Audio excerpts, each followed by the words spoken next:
Our clients have been calling us recently about the Yates memo and the connection of the Yates memo to directors and officers insurance.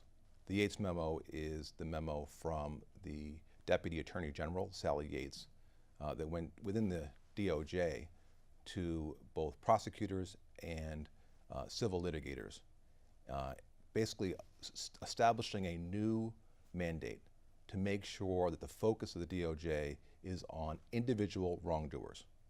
Well, of course, that has a direct tie to D&O insurance, because D&O insurance covers primarily the individuals, the management of companies. The question that comes up is, in light of the Yates memo and in light of the new DOJ focus, is my D&O policy sufficiently going to give me the protection I need?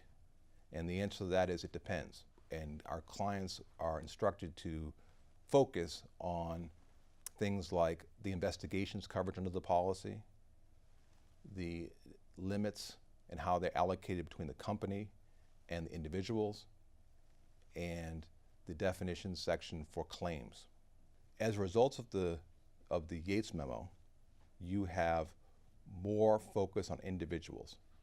Corporations must now give certain factual information about individuals within their own companies.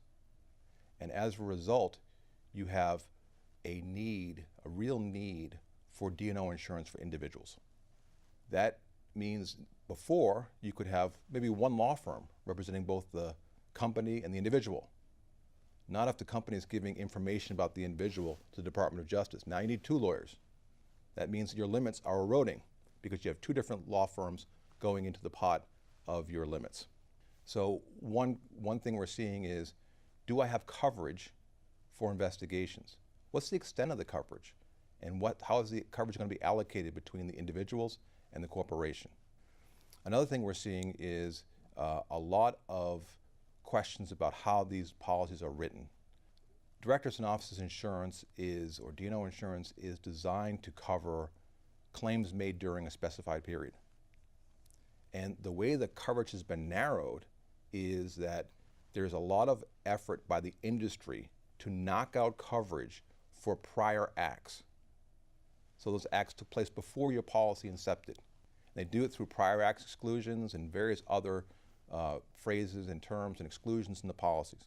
There is a gray area as to what you're covered for, and more of a need to review carefully exactly what you're purchasing when you get your D&O insurance.